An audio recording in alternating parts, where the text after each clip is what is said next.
So he let me play. I come in the second half. I play for 10 minutes, and my injury aroused me again. Yeah. So I go for the 2 amputation, and now doctor say I need more time for healing. You know, so I've waited. In the meantime, the season is over, and you know my club is not one to contract me again.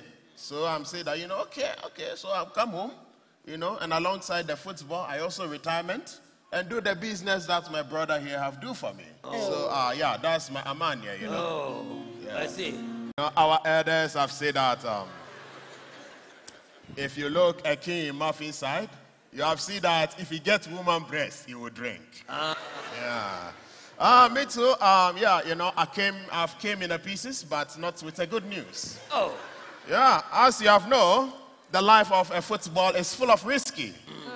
Yeah, any match you have do can be your first, second, and third, and last. Yeah. I was a very injury when I have come to play for Ghana, and my club is giving me a treatment. But the injury was very serious. In fact, it was a very fatal. Yeah. So who died? No, it's not a dying fatal. It's a normal fatal. Yeah. So, I have to take a long time for healing, and I sit on bench for 3 months. Yeah. So after the 3 months, I feel like Roverman Productions, in partnership with the National Theatre and Joy Pride, presents the latest Iboy play, The Comeback.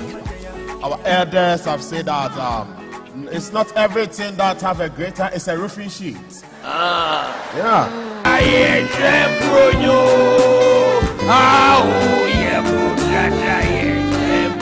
Hey, Jojo! Kalu,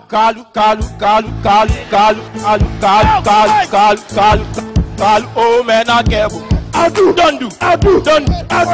The Comeback shows at the National Theatre on 2nd, 3rd, 9th, and 10th September 2017 at 4 p.m. and 8 p.m. Rates 80 Ghana cedis. Tickets available at Joy FM, Airport, Tema Community 11, and Dansuman Shell Shops, Bachana and Hatcho Total, Frankie's, Osu, and all usual outlets. Or call 050-554-6010. Sponsors, Bond Savings and Loans, FanMax from FanMilk, and Zurian Multivitamin. Love, marriage, and sex. They call me Uncle Ebo White. I am a playwright, a novelist, and the publisher of a magazine called Rover Report Monthly. I'm also the CEO of Roverman Productions, and I am here committed to helping you become your best self. At Roverman, we produce an excellent play every quarter at the National Theatre here in Accra. So if you happen to be around, if you happen to be in Ghana, in Accra, even outside Accra, you can always count on a beautiful show every quarter at the National Theatre. This quarter, the title of the play we're running is The Comeback. It opened to the public to very good reviews last weekend, and it will continue its run this weekend as well at the National Theatre. That is on the 9th and 10th of September. We do 2 shows every day, every show day, 4 p.m. and 8 p.m. So make a date with us Saturday and Sunday, and trust me, you will not regret it at all. Well, I'd like to thank you for taking the time to be with us. I do not take the fact that you make an investment of time and of data for granted. I am really honored, and please invite your friends to like our page as well. We are doing this on Facebook, on YouTube, on Periscope, and you are very welcome. Since July, we have come up with a broad theme or topics around which we focus our discussion every month. In July, I shared the theme was my own experience, my experience of marriage. And then in August, we continued with common sense marriage. Well, we are keeping this up this month of September with the ABCs of love relationships. We started last Friday with A, the letter A. Today, we continue with the letter B. The idea is that every Friday, we'll pick a letter and then look at words beginning with that letter. That's a letter in the English language. And pick at words that begin with that letter that have a lot to teach us on our deepening our love relationships and improving our love relationships. So, if you are ready, let's begin with the letter B. Remember, we've already done the letter A. We did that last week. And today is the letter B. And for the letter B, I'm thinking of 3 words. There will be 3 words beginning with B that we'll be focusing our discussion on. The first word is bonding. Bonding. The second, befitting. Befitting. And then the last, balance. Balance. So, let's begin with bonding. One of the key passages in the Bible that talks about marriage has this to say, and I'm quoting, "For this reason, a man shall leave his father and mother and be joined to his wife, and the two will become one flesh." And you will find that in Ephesians chapter 5, verse 31. A goal of marriage is that the husband and wife will become one flesh. Now, becoming one flesh at the physical level is easy. It happens during sex. Anytime you have sex with somebody, you become one flesh with that person. The challenge is in becoming one flesh spiritually and emotionally. And that is achieved through bonding. Without bonding, a husband and wife can remain strangers to each other and become even hostile and resentful toward each other. Without bonding, the home becomes a hotel where the guests come and go, and the guests in this case being you and your spouse. Without bonding, a couple will feel loneliness even when they are together. With bonding, a couple can feel together even when separated by distance. Without bonding, sex between a couple becomes empty and devoid of any satisfaction. So it is very important for us to be able to achieve bonding in our love relationship. Mothers bond with their babies through the process of pregnancy, through breastfeeding and nurturing. Fathers bond with their children through making time to spend with the children doing fun things together. Siblings and friends bond by playing and spending time together. So, how can a husband and wife bond? Bonding is a process that brings husband and wife closer to each other than they have ever been to any living person. Now, how does this happen? I have a few ideas. I'm going to give you 12 ideas on how you can achieve bonding. 1, which will be obvious, spend time talking and listening to each other. Spend time talking and listening to each other. 2, spend time doing fun things together. You know, people reveal themselves, their true selves, when they are having fun. So, create a situation where the two of you are doing something and being silly at it. 3, establish some rituals and traditions for your relationship. It could be that you sleep on the same bed every night, no matter what is going on. It could be that you take your bath together, no matter what is going on. And if you've not tried that before, please try. Try taking your bath with your spouse. And don't just take your bath. Have fun whilst at it. It could be that you eat at least one meal together in the day, or if your schedule does not permit you to do that on a daily basis, at least once a week. It could be that you go to church together. It could be that you have your devotions together, or that you pray together, if not daily, at least once a week. 4, go on dates. It is unfortunate that dates for most couples end after marriage. Make the effort to go on dates with your spouse. That's just the two of you. If there are children, look for a babysitter, or go and leave the children with someone so the two of you can take off. 5, join, and this is for the men, join your wife in the kitchen when she's cooking and keep her company. And I've said before, whilst keeping her company, make an effort to steal a piece of the fish. It would all be part of the fun of bonding. 6, tease each other. Learn to tease each other. Every now and then when the two of you are together, poke fun at each other. It's all part of the process of bonding. Travel together, that's number 7. Travel together. If one of you has a kind of job that entails a lot of travel, every now and then, see if you can arrange with your spouse to join you on the trip. It would help, especially if it is a kind of trip you drive or you are driven on the road. It will be very useful for the two of you. 8, after sex, don't fall asleep immediately. Spend some time cuddling and just talking. You know, when after sex you roll over and you sleep, you've missed a wonderful opportunity to bond. That is the time to talk. That's on the assumption, I'm assuming that the sex has been good. If the sex hasn't been good, trust me, your partner wouldn't want to talk to you. Entertain friends together. Hang out together with each other's friends. And sometimes watch, when there's company, when you're entertaining friends, watch your partner. You will discover your partner better in those times. 10, nurse each other to health during sickness.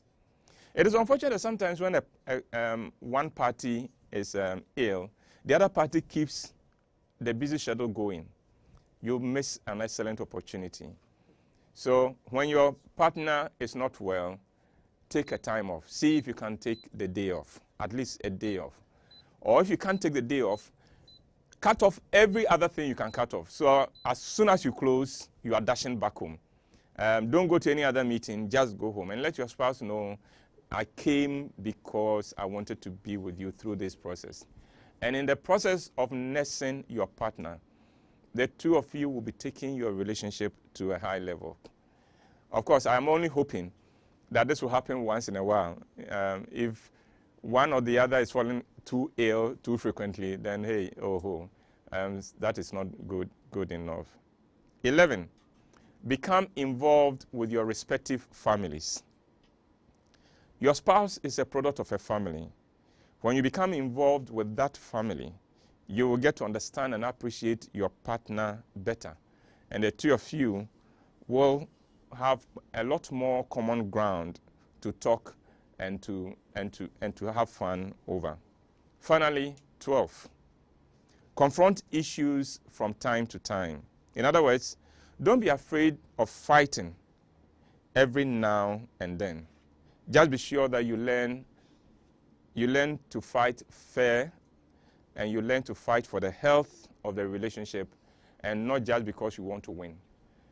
When you fight in a relationship to win, you are dangerous to that relationship. So that is the first letter beginning with B, bonding. Let's go on to the next letter beginning with B, and that is befitting.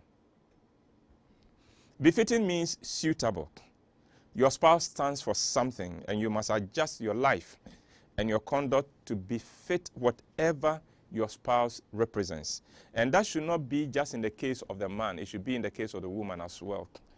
So when you marry anyone, you have the responsibility to let that person look good before his or her peers and within the community, your community, every time. So for instance, if your spouse is a CEO of a company, your grooming should always inspire confidence towards your spouse. In other words, if your spouse is the CEO of a company and you are going to that office or you are going to any event where his staff will be, you can't be shoddy. You can't. Otherwise, you will not befit your spouse. If your spouse is a teacher, you cannot be seen by her students misbehaving or speaking profane words. You must adjust your conduct to promote what your spouse represents. If your spouse is a banker, you cannot have a bad credit. You cannot be the kind of person who goes to borrow and does not want to pay. If your spouse is a pastor, that imposes even a bigger responsibility. You cannot go against the things he preaches or the things he stands for. If you do not pay attention to befitting your spouse, you undermine your relationship big time. Now, the final B word for our purposes today is balance.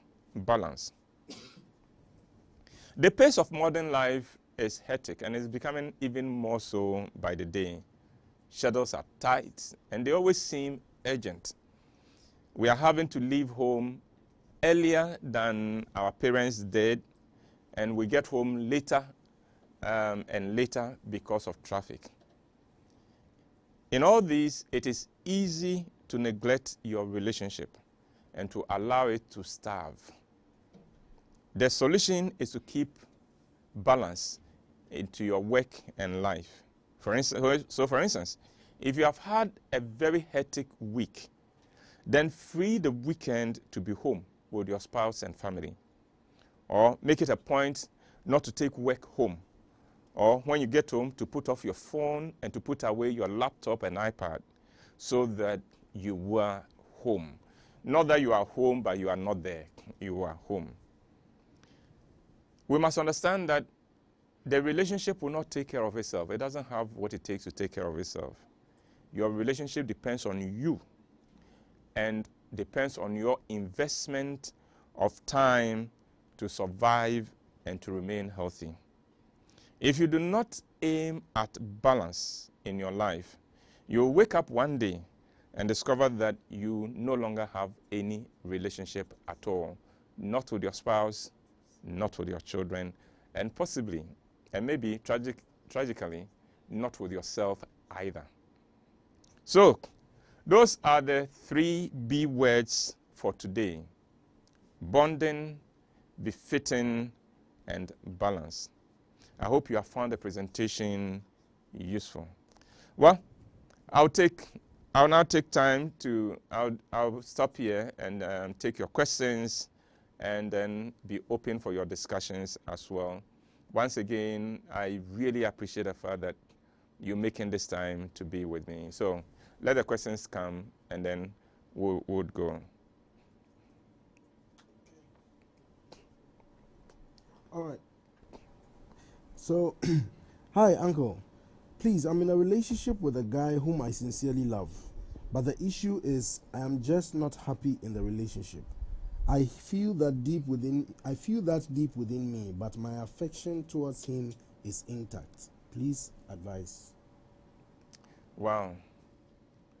It means that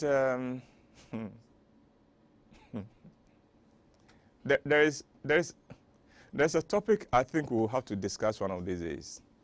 Does your partner like you? It's very easy to love somebody. It's very easy to love somebody. But liking the person, your partner, is another thing altogether. And there are people in relationships who love their partners, but they don't like them. They don't like them because of the way they speak to them. They don't like them because of the way they carry themselves. They don't like them because of the way they make them feel about themselves. So this may be one of such cases.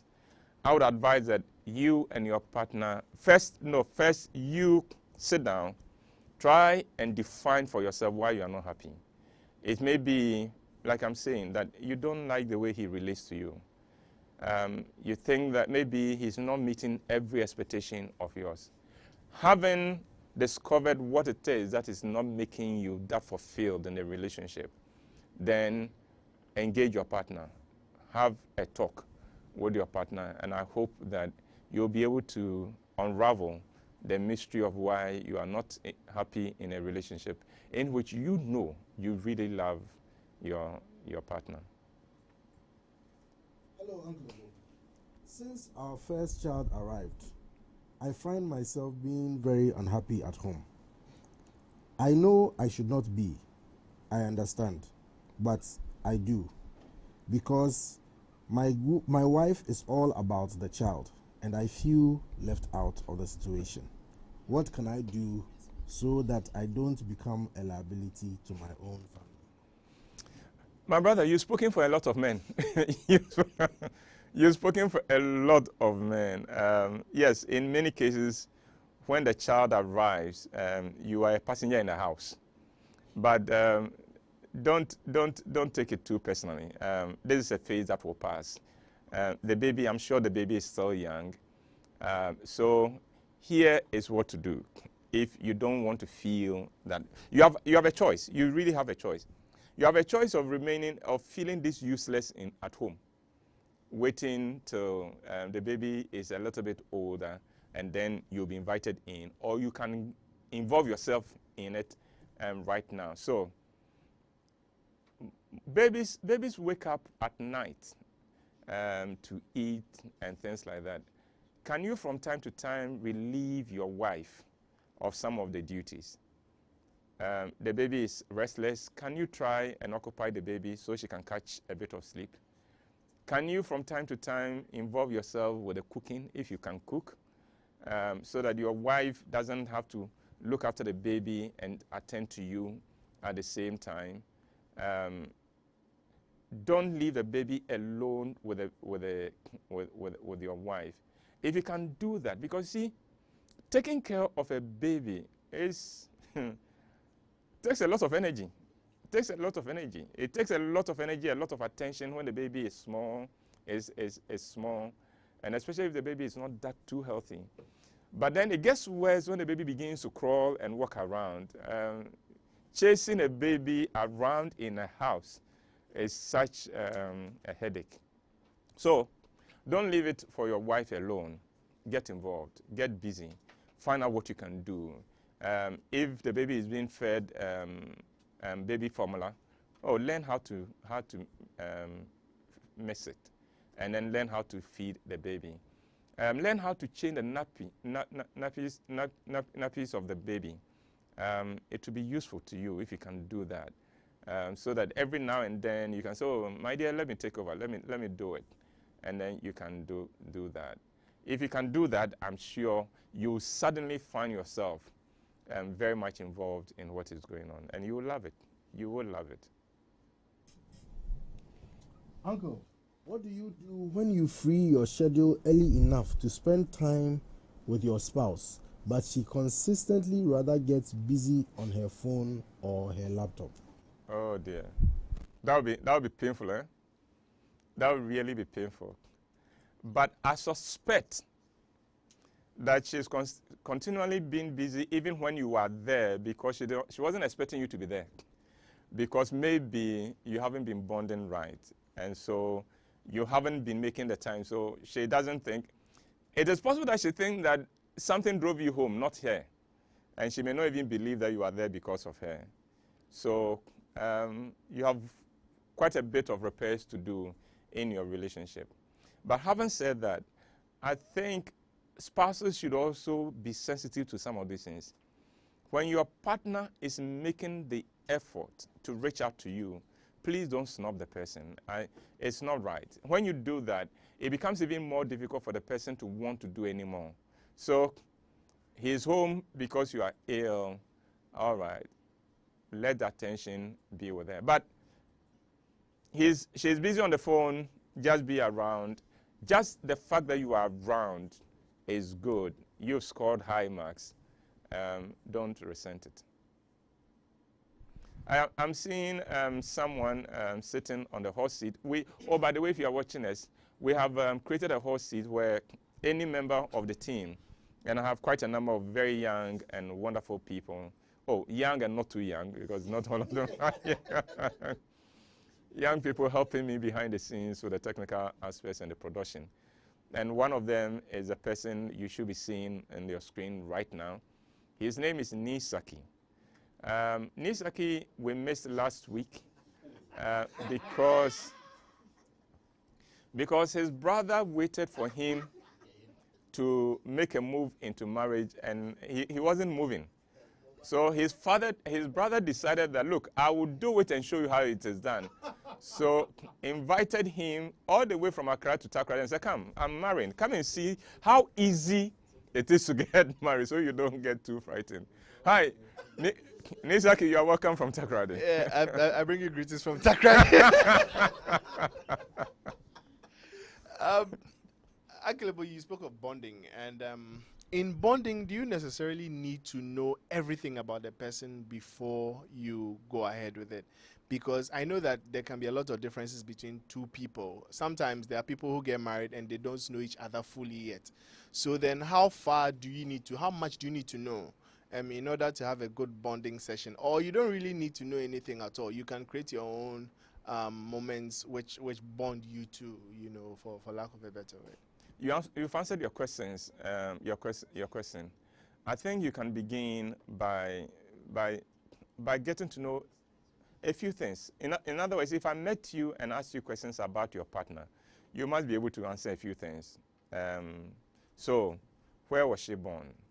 Who are the parents? What does the parents do? What school did she go to? Those basic questions. How many siblings does she have? Those questions you must have.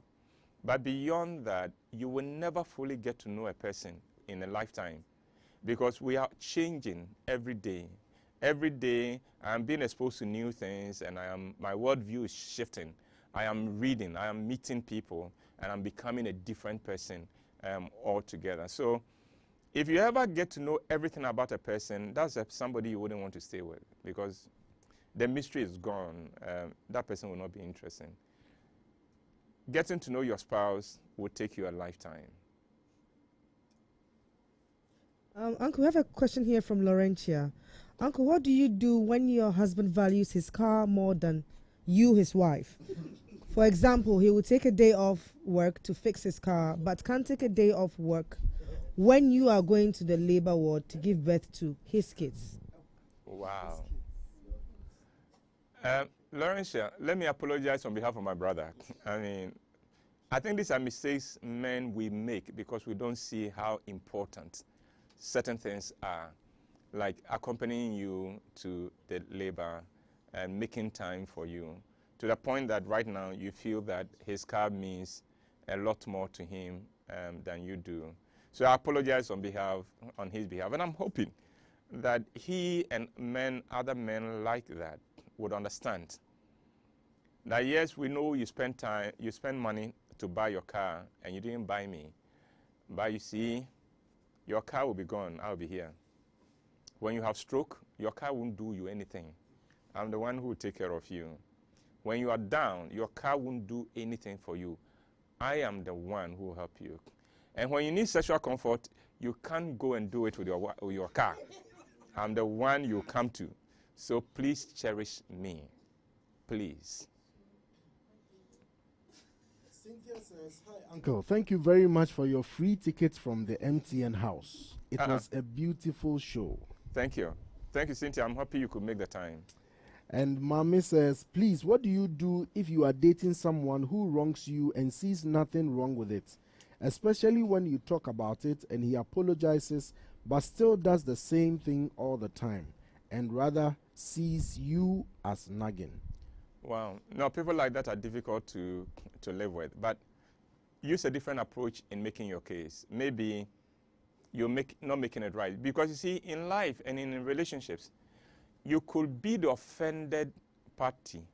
And yet the way you go about handling the offense would make you rather the one who everybody says you should apologize.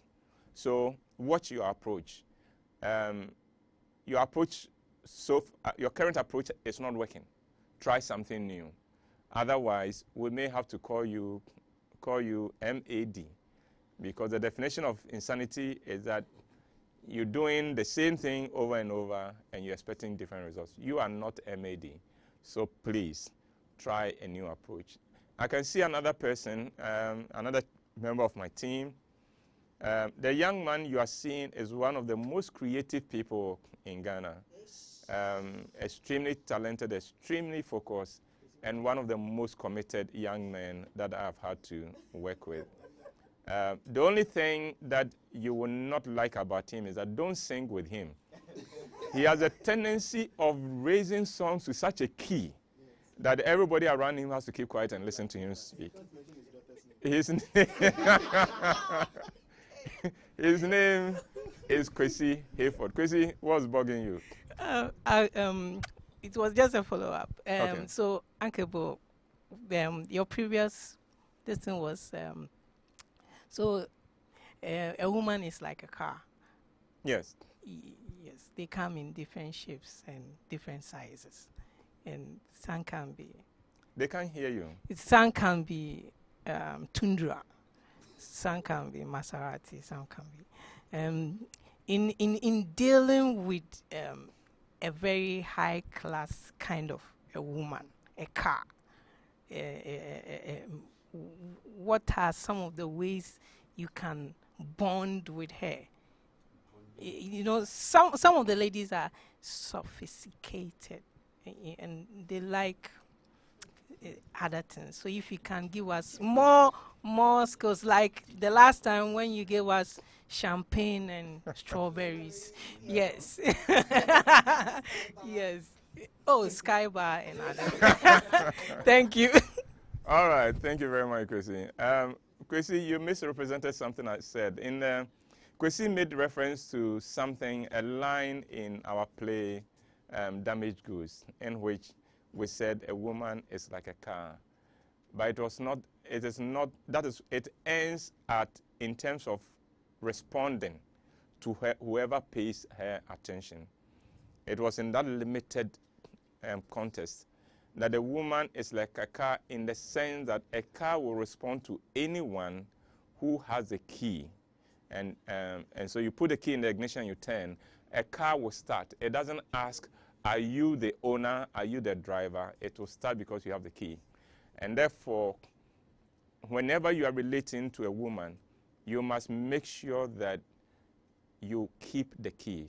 In other words, give her the attention she needs, give her the cherishing that she needs, companionship she needs, meet her expectations, and that is it. You will not have to worry your head too much. Now, but having said that, I suspect what Chrissy was looking for is, how do you relate to a lady who is a little bit more sophisticated? Now, in the first place, if you are asking this question, it means that you are not as sophisticated as her. In which case, my question is, what are you doing with a girl more sophisticated than you? They say that monkeys play by sizes. So if you are dealing with somebody who loves expensive hotels and restaurants, and you are a chop bar person, hey, my brother, then what are you doing there? That is why there's something called courtship. So you get to know each other better and get to know, am I the right person for this? If you are not, move on and don't waste your time. All right, Uncle, this is from Joyce on our YouTube page. I am married to a perfect man, and I know he loves me, but I can't return the affection because he made me keep a pregnancy I didn't want. I feel he tricked me into marrying him. How do I stop this feeling? Lady J, you have to give me the definition of perfect now. I thought, because suddenly your perfect man doesn't seem that perfect, is he? So don't say you are married to a perfect man. In the first place, no man is perfect. No man can be perfect. Oh, by the way, he got you to keep a pregnancy, and you think that's why you married him. Woo. How's the baby anyway? I hope the baby is growing well. Now listen, with children, you never know what they will amount to.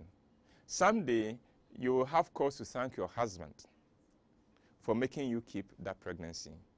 So, forgive him. You forgive him. Forgive him for making you pregnant with your permission. And forgive him for making you keep that pregnancy once again with your permission. And hey, love the perfect man. What else can I say? I mean, love the perfect man, that's all. Uncle Bo, you have advised in the past that a woman should not go for a man below her.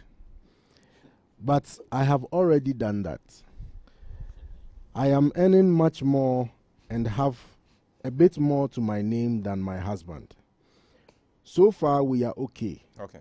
But in an attempt to learn from what you are saying, what do I do to preserve my marriage? Well, I'd like to congratulate you because it means that you have not smeared it in. You've not given him any cause to feel inferior or to feel intimidated. So that is wonderful, and I celebrate you for that. And I hope you can continue doing that. You can continue relating to him in that kind of way in which he will not feel too intimidated by you. Except that please don't do it at the expense of who you are. But well done. I mean, that is really wonderful. Uncle, again, this is from Ikea on our YouTube channel. Uncle, what is your advice for wives who feel that their husbands put their careers or studies before them, but at the same time, the wives don't want to quarrel or make the situation worse? Well, that's always a difficult issue to deal with because, you see, our society expects a man to be the one who provides for the home. So even though things have changed, and in many homes, it is not in every home that the man provides everything, but that is the perception. And so the challenge, the pressure on a man to add value to himself and to increase his value in the marketplace is very, very high. And that is why a lot of men feel that their career, their further studies mean everything to them. But once again, you remember one of the last B we talked about, balance. I hope that your husband will learn to bring some balance into his life. If he listens to this presentation, I hope you'll be able to make a little bit of adjustment. Yes, it is wonderful that he's pursuing studies. It is wonderful that he's focused on his career, but he should remember that he has a wife as well. And he's not living a complete life if he's not making time for his spouse as well. Well, I can see another member of our team taking the hot seat. The young man you are seeing is the Honorable Ronnie Amatefio, was defeated at at a primaries for a party that has not yet been formed.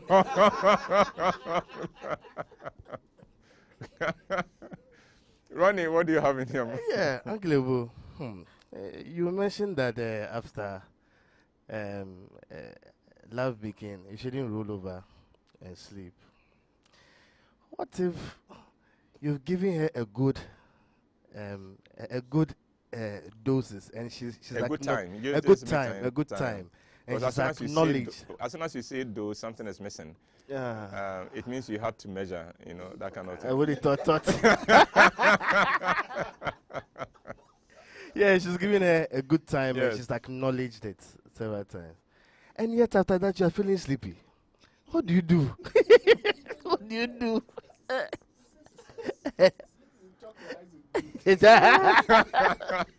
What do you do, Uncle Ebu? All right, it means you didn't give her a good time. No, it means that if you really did give her a good time, you would be excited and you would be alive and awake at least for 10 minutes. I'm not saying all night, Ronnie. At least 10, 15 minutes where the two of you just hold on to each other. But maybe you've had a very busy schedule that day. Maybe for some reason, yes, you feel like knocking off. Fall asleep holding her. Fall asleep holding her. Let her be in your arms as you sleep. But it will be useful if you do everything to ensure she's sleeping first before you follow. But at least hold her and the two of you sleep together.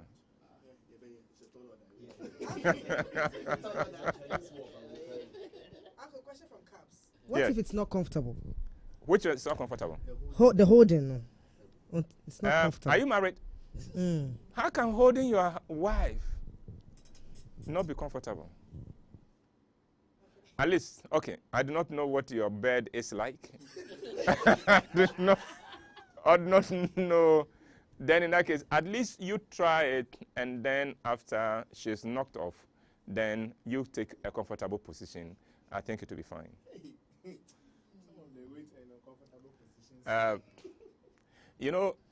Viewers, there's something that puzzles me in-house. when I drop something, the married people are quick to grab it and say, yeah, we'll see. Ronnie, after I've made my presentation, said, it's a tall order, but we'll try. We would rise up to the challenge. It is the single guys. Yes, you know, the single guys. Now,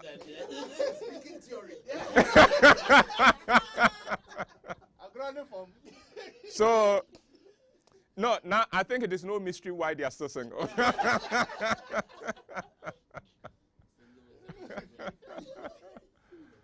So they are single with explanation.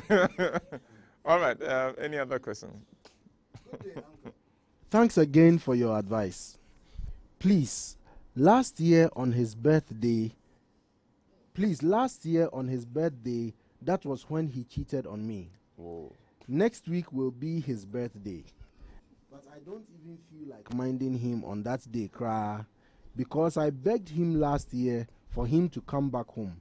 And he said he was busy working. Meanwhile, he was cheating. He was somewhere else. Please advise. Whoa. Whoa. Well, I hope you've gotten over it. I hope you've forgiven him. I hope he has shown remorse for what he did on that day. I can feel your pain because that's a special day. And you would have wished that he would have spent that day and given you his best for that day. It doesn't mean that it is okay for him to cheat on any other day, but I can feel your pain, and I'm sorry that you had to go through that. I hope he's also moved on. I hope he's become a better man after failing you last year. And but for now, do what you have to do. Don't let him make you less than who you are. So you do what you have to do, except that, listen to this. For men, their birthdays are not such a big deal to them. So scale it down a little for him.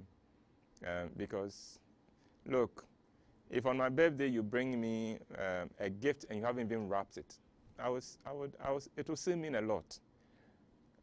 On your birthday, of course, he would have to wrap it. So let's understand the differences in appreciation of a day like a birthday. But I wish you all the best. And I pray that this birthday will be different for both of you. And since it's his birthday, may this year be his best year yet. And may he grow to be a better man, his best possible man. Uncle, I do my possible best to give my husband more attention after our first child, but he rather enjoys being with his phone or watching a movie. Yeah.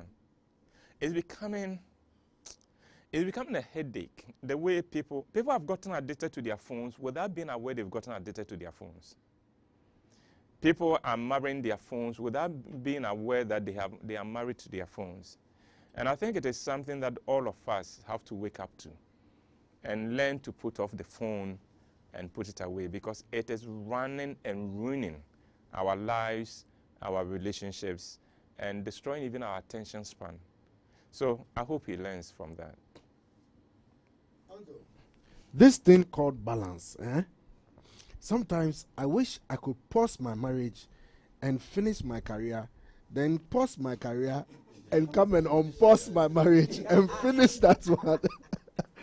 But we will keep trying. Thank you so much. I like really the spirit. I like the spirit. Yes, we all do. We all wish that sometimes we can. And I think this without the name, I can guess a sentiment like this will come from a man, because men want to compartmentalize things. Women don't. Women can do all that together. So we have to learn to do that. A woman can pursue a career, do her further studies, and still pay attention to the home. We can't. We focus on one thing at a time, and that is where our struggle becomes. So once we get steeped into the studies, that is where we are. Then we have to. So that is a man thing, but we can all get better. So let's continue working at becoming better. Emilia says, hello, what do you do when your husband has a lot of female friends and seems to trust them in decision making than that of his wife? Whoa, not good. Not good. It's not. It's definitely not the ideal situation. So have a little chat, but don't freak out over it. Continue being the kind of woman he can trust. Continue being the kind of woman he can confide in, and before you realize, you'll get a center spot that you deserve. That is your right. Uncle Joe. Hi, Uncle. I have a feeling that if I get hurt or seriously ill, my spouse cannot take care of me or will not try to take care of me. What do I do? How do I address this issue? Wow. Why do you have that feeling? Could you, if you are still there, please give us a little idea why you have that feeling. Is it because you married somebody who doesn't care, or because you don't know your spouse enough and know how far she will go for you? What is really going on? Help us to understand this a little bit more. From Perry. Hello, Uncle Abel. Talking of bonding, I'm the quiet type, and my wife is also the quiet type. Sometimes we could be sitting next to each other, but the room can be as quiet as a library. I feel the two of us are boring. She is not the outgoing type, but I am. What do I do? Well, the two of you, if you found the right way, if you did some of the things we talked about, bonding, you'll discover that you'll be together in a room quiet and you'll still enjoy each other. You know, the presence of another human being with whom you have a bond is still communicates, still is comforting. So don't just aim at that we are talking. No, that's not all there is. If you bond in the other ways, you will realize that even when you are not speaking, you will still be so much into each other. You'll still be intimate with each other. If she doesn't like going out, make it sweet for her. So don't just invite her out. Give her money to do her hair. Give her money to buy some dress. And then say, now let's go out. Let's go out and show this dress out and show the world what a wonderful and beautiful woman I married. Work at it. I think it will work. So, Nilami says, Uncle, I think sometimes my brothers and sisters in Ghana put too much meaning into status of their partners. When I met my wife, she was a respiratory therapist and making $120,000. And I was making $24,000 and a full-time student. Truth is, with the help of Christ, the relationship worked good with most of your advice. Most of your advice I had kept with me when I left Ghana in the early 2000s. She has believed in me through my education, and my contributions to the relationship has always been fair and contributed my best portion to the relationship till I graduated with my CPA. I think folks are putting too much on status or class. Thank you, Uncle Ibu, for your wisdom. Thank you very much for this. I think it's a wonderful point you make. And I am happy that it has worked for you and your wife. But I'll tell you why it worked for you. One is the environment. This is the environment we have. And you can't ignore the environment in which you operate. You were out there. If you were in Ghana, it would be a different thing. But the second and the most important thing is this. It has worked for you because you were also on the move. You were adding value to yourself. So she knew you were not going to remain on the 24,000. You were headed somewhere. That is what made the difference. And three, because you knew the challenge and you were prepared to make it work. But I congratulate the two of you. But listen, don't underestimate the fact that you were also focused on your studies. So she knew, she had the assurance that today I may be ahead of him, but he would overtake me because of his focus. And once you are focused, yes, then it doesn't really matter because you will be able to make the move forward. Well, you're seeing another member of the team. His name is Elijah Cannison Vanderpoint. He is No, he's still on the market, so I can't. There's something I was going to say. Among all the team members, he has more female friends than any of them. But well, let's leave it there. I am being signaled not to go too far.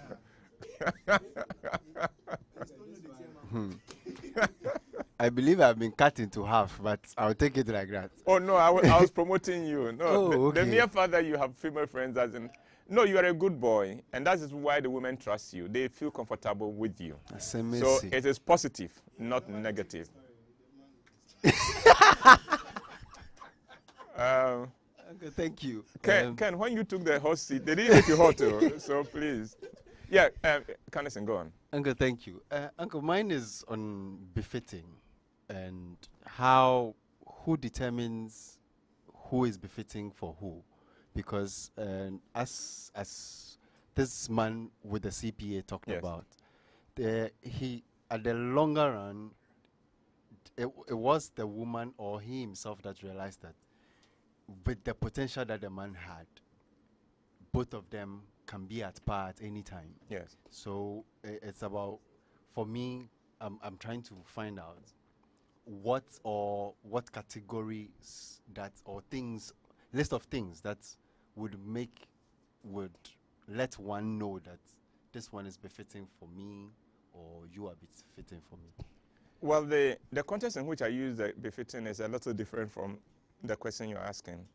The context I use the befitting is this, that you marry somebody, the person has a certain position, has a certain place in society. Do everything you can to enhance the image of that person in the eyes of other people. So, for instance, if your spouse is a teacher and you're passing through the school, let his students look at you and say, whoa, madam's husband, not, who is that? So that is the context in which we use the befitting. But the context in which you are looking at deciding whether we are compatible. And that is a very different one. And don't forget, C is coming up, so we may take a look at that one. I feel I've kind of built a wall around myself. Until I see things for myself, I'm not able to believe anything people tell me, especially guys. I think I'm being too careful. Meanwhile, I don't remember getting hurt so much by anyone. I'm always very vigilant and putting dots together. How do I break those walls? I'm enjoying the program. Thank you. The name again? Laura. Laura, the only thing is your name has an R inside. Actually, it has both R and L. Yay. Laura, next time you come on this program, please give me another name that I can mention. Another name that I can mention very easily. No, Laura, what you are saying, what I hear from what you are saying is that you are a very intelligent woman, extremely intelligent. And so you read between the lines. And I don't think that is necessarily bad. When the right person comes around, you will learn to trust him. For now, I think sometimes being cautious in life is not a bad thing at all. And I will not advise you to throw caution to the wind, because in this life, you are either having dinner or you are dinner. So you've got to be careful. Talking about bonding with my husband always tells my husband always tells me he's tired and shows little interest in getting intimate with me. He can go a month without sex and he is fine. And the time we do have sex, he turns and sleeps right after and doesn't want to be disturbed. Please advise. I don't think you are the one who needs to be advised. It's your husband who needs to be advised. Unfortunately, I doubt if he is listening or if he's watching. Oh. Well, your situation is the situation of a lot of women. It doesn't make it better. But men sometimes, before marriage, the man is all about sex. After marriage, a lot of men somehow lose their sexual drive. It's unfortunate. But that is the situation that happens in many, many, many, many cases. It's unfortunate that he doesn't seem to understand that he's a married man. And as a married man, his wife has a right to his body and to his time. I hope that someday he learns that and becomes the husband that he needs to become.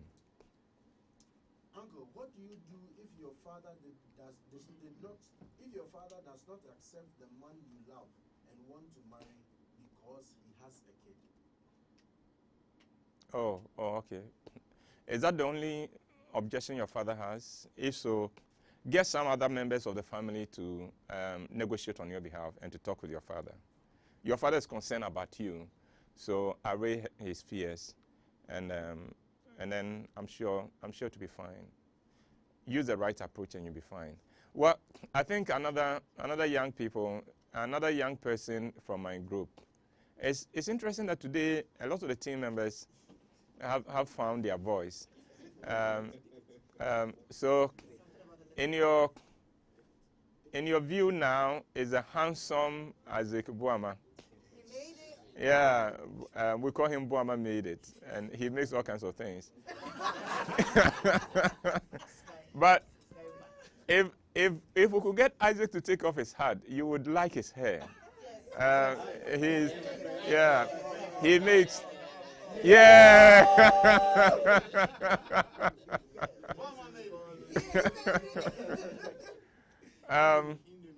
There is something I like about Buama and also Kanison, who you saw earlier. Both of them have their mothers always watching, and Buama has the mother and the special lady, a beautiful young lady who is dying for him and for whom he is also dying. I'm watching. Yeah. Well, Isaac, if you stop blushing, you can ask you can ask a question. More points are going. 100 eyeballs.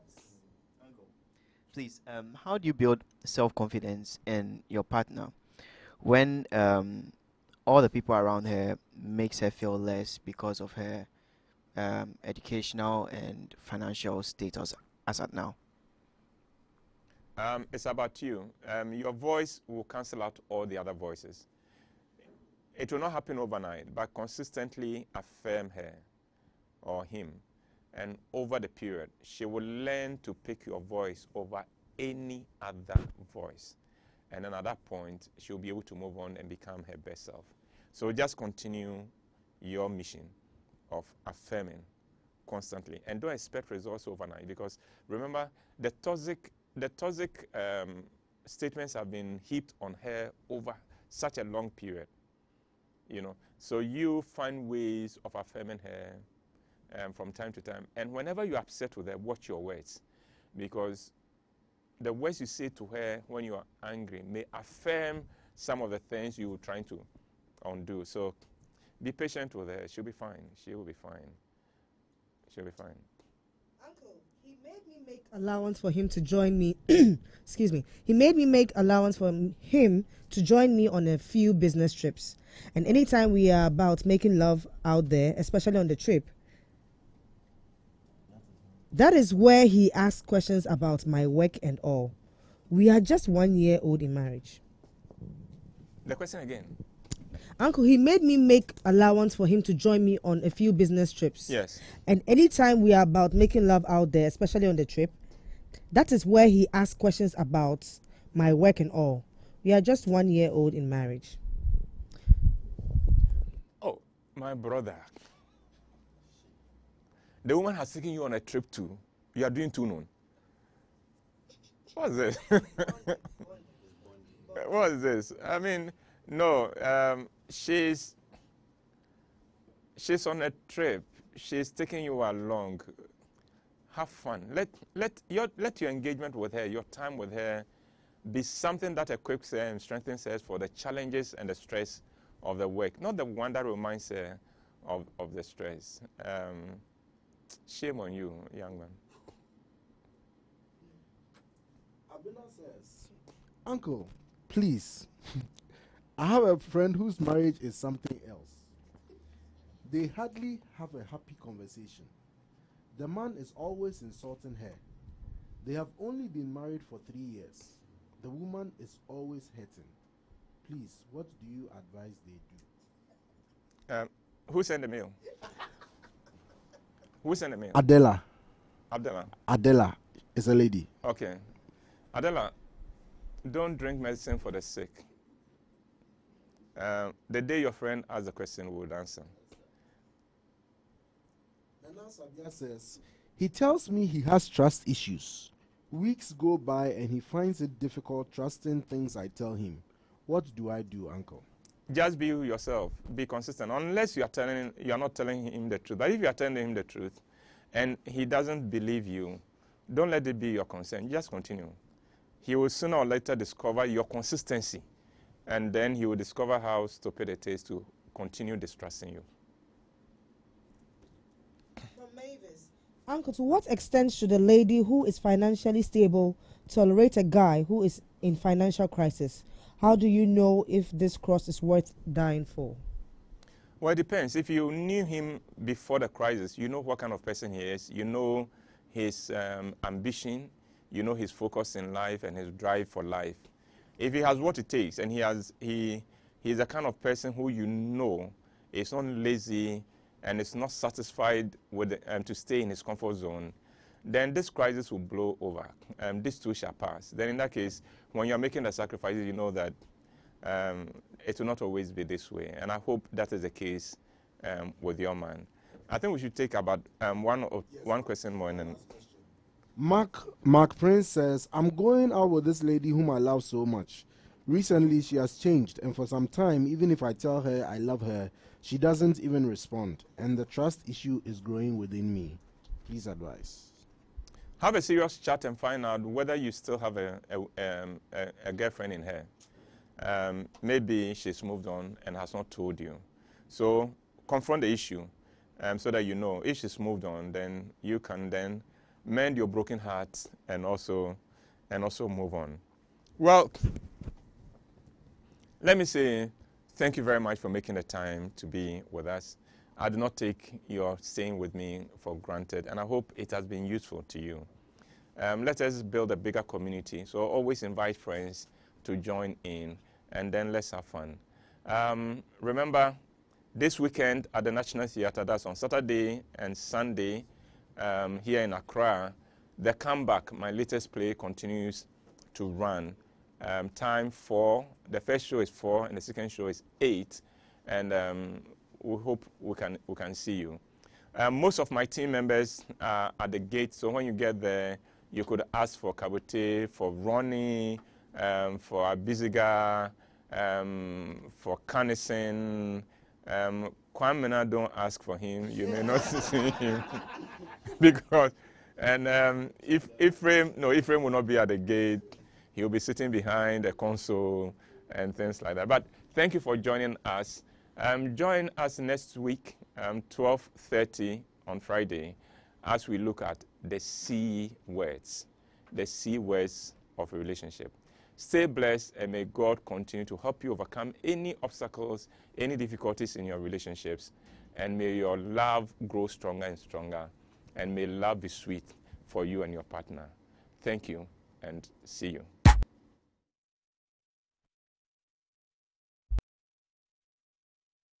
Roverman Productions, in partnership with the National Theatre and Joy Pride, presents the latest Iboy play, The Comeback. Our elders have said that it's not everything that have a greater, it's a roofing sheet. Yeah.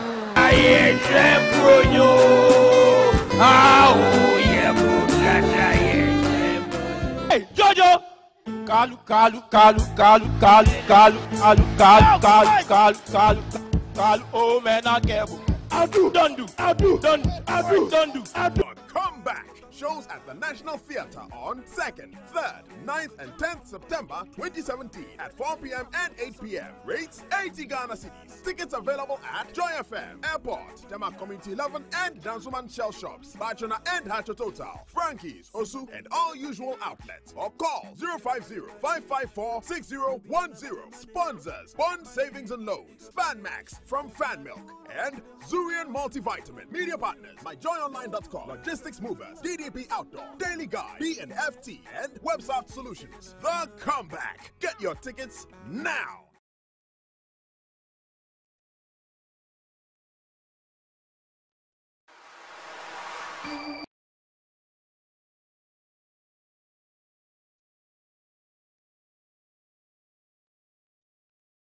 They call me Uncle Ebo White. I am the CEO of Roman Productions, but I'm also